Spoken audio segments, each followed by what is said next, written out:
There have been rumours circulating about the network for some time now, but I believe I'm the first to properly investigate them. I'm certainly the first to share my findings. I'm not going to shove this stuff down your throat and blow it out of proportion, nor am I going to tell you everything that I saw. I shall not respond to any messages regarding the matter, but I will leave instructions to those of you who are motivated enough to replicate my trip. I don't know if you've ever been to North Wales. Lots of mountains and valleys, and very few large towns. Mostly rural communities out there. I visited a friend up in Bangor a few times, so I knew my way down to the coast. From there, it was just a matter of heading south, into the foothills of Mount Snowdon. It took a while to find the old research building. It's been abandoned for years, so the address wasn't on my sat-nav, but a couple of locals out on a hike pointed me in the right direction. If you plan on heading out there, I advise asking around. It's easy to get lost out on those country roads. Sure enough, there was a sign that I'd read about. The original words, Gwynedd Climate Research Centre, just visible through the faded coat of black paint which had been sprayed across the sign. In their place had simply been daubed, End. Passing this charming exterior, I turned up a narrow path where the hedges grew tall and tangled with weeds. I'm not talking narrow like, oh, this is going to be awkward if I meet another vehicle coming the other way. I'm talking grit your teeth the entire way because you can hear the bushes scraping against the sides of your car. Narrow. The road surface turned to gravel and then angled up sharply.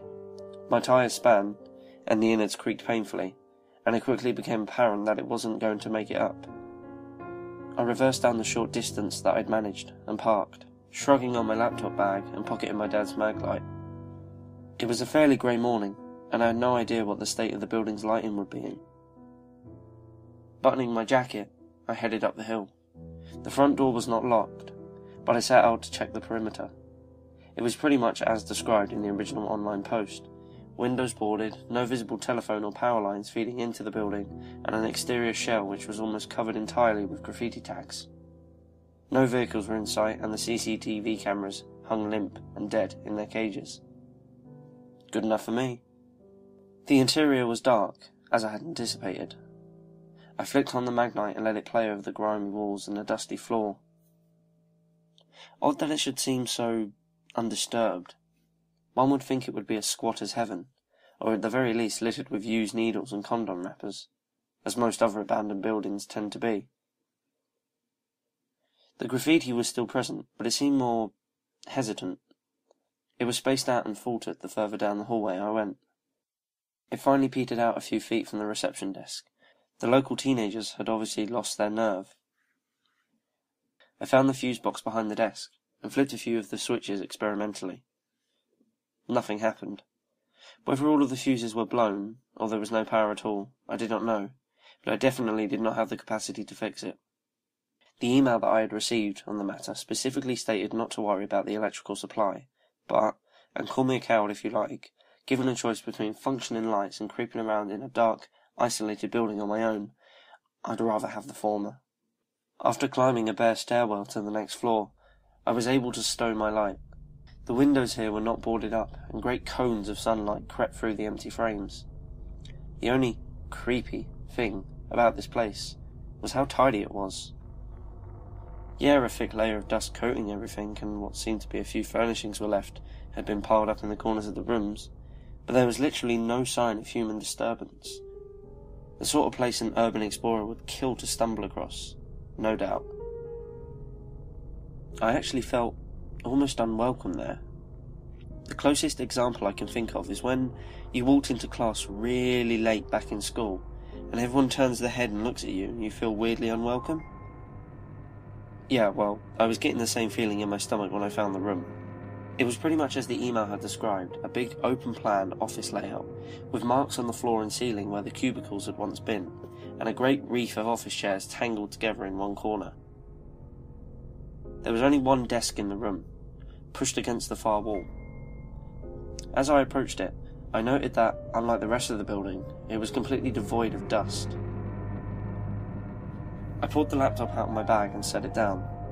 It was a cheap piece of crap 2000 model which I'd bought online for about 30 quid, reformatted and installed only the basic functions onto.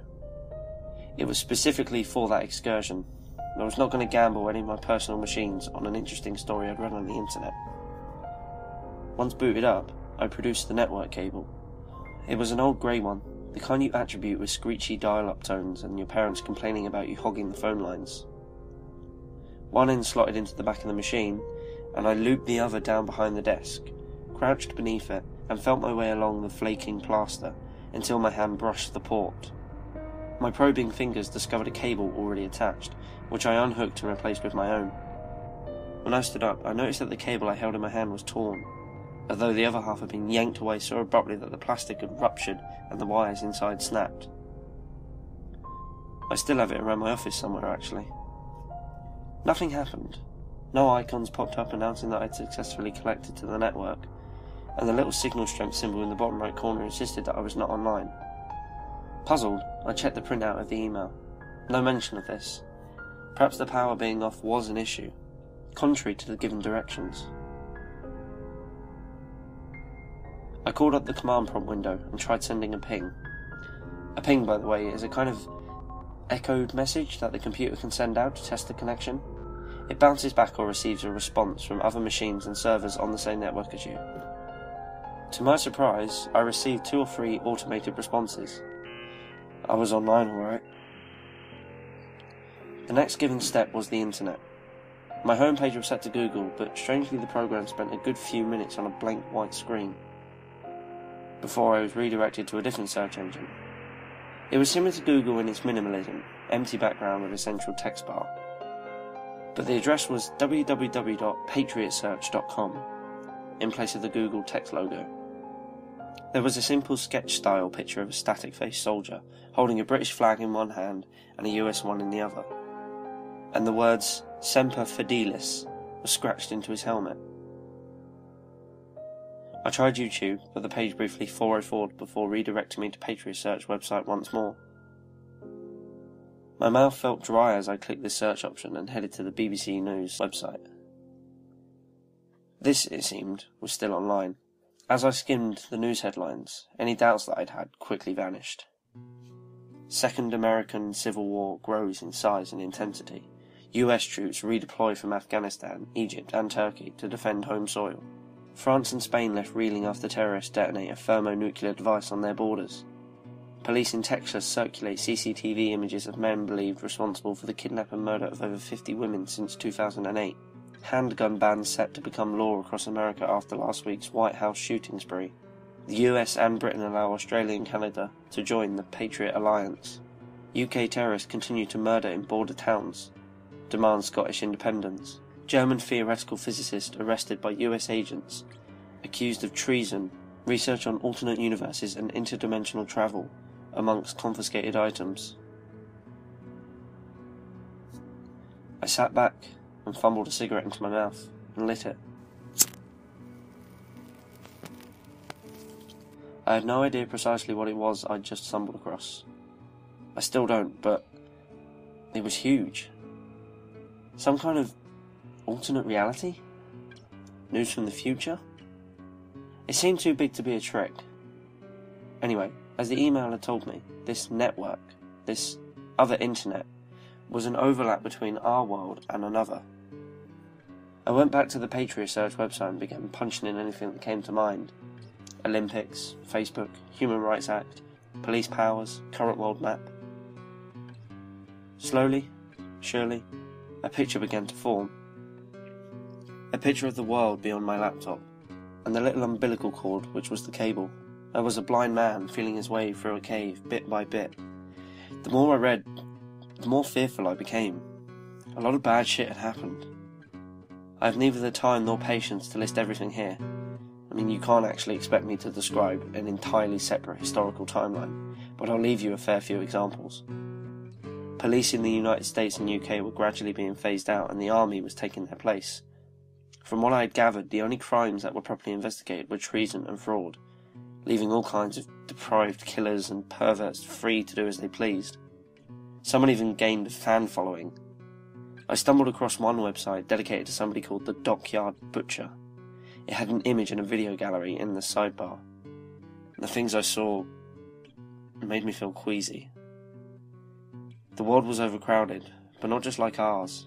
I make no exaggeration. London was actually ringed by shantytown slums, the sort of place that you wouldn't expect to find outside a third world country. There was so much to take in that I'm probably forgetting half of it as I type. Oh, and something had happened to New York City. There were plenty of records about it, dating back to the late 90s, but then they just, stopped. Almost like it had never existed. I couldn't find it on any of the maps, no discussions on public forums about it either. I'm not sure if it's an isolated example or one of the many places to officially stop existing. But if anyone decides to look for themselves, then it's something interesting to investigate. I really recommend that you don't though. A shrill bleep startled me. I'd left the command prompt drive open, after testing my connection. It was notifying me of an echoed ping. I reopened the window and, sure enough, I had been pinged. Moments later, a second ping popped up on the feed. A different source though. The IP address was listed beside the notification. As far as we know, that building is the only one with a connection to the network, meaning that it hadn't come from this side. As I tried to grasp what was happening, a third ping appeared. Something clicked inside my head and I felt my stomach turn. I had grasped blindly into the unknown, and now the unknown was grasping back. People from this other world had felt my clumsy investigations and were, in turn, investigating us. That's when my laptop went crazy. The mouse stopped responding to my usage. In fact, the pointer completely disappeared from the screen. The internet browser instantly froze up, then forwarded me onto another website. A blank white screen which loaded almost instantaneously. A file began to load itself onto the machine. Its icon, a pale, pupil, devoid eyeball, and its name a blank space. Though I wasn't hugely worried about the well-being of the old laptop, the idea that something from this other place was pushing its way into my reality was strangely horrifying. I leapt to my feet, and just as the download mark reached the 75% mark, I yanked the cable free from the wall. A squeal of static emerged from the computer speakers, and the download bar quivered, frozen on screen. I dropped my cigarette in the rush, so I sat back and lit another one, and stared at that socket on the wall, scratched and slightly deformed due to my rather rough exit from the world that lay beyond it. I have no idea what that eye program was for, and I didn't try to find out. I took the laptop apart there and then, and carefully ground each piece below my heel. All that's left of its inner workings is a scattering of green plastic shards and bent metal. As for what the future holds for the old climate research building, I have no idea. Gwen and Council have been talking about demolishing it now for years, and perhaps one day they'll pull their fingers out and get round to it. I'll be honest, when it's nothing but rubble and ashes, I will not be mourning its loss. Until that time, the socket, a little window into the unknown, is still there. If you desperately want to investigate, I won't stop you. Still, it's plain to see that whatever world the network represents is a cruel and malicious shadow of our own. Just a word of warning to any other would-be pioneers. However, if they do try to make contact, ignore them. If they do try to get through, deny them. Scientists believe that should alternate universes exist, then it would be almost impossible to knowingly transfer physical objects from one to another. Then again, though data is simply electrical impulses, energy, that a force should be exchangeable between two realities, simply paves the way for another, far less desirable visitors. I believe that whatever possibilities the network holds for us are outweighed by the risk. Because whatever lies just across that veil is not some monster or demon, but a humanity turned cold and hateful. It knows how we think, and it knows we'll come back. If this hasn't dissuaded you from exploring, then please be careful. Do not let them in.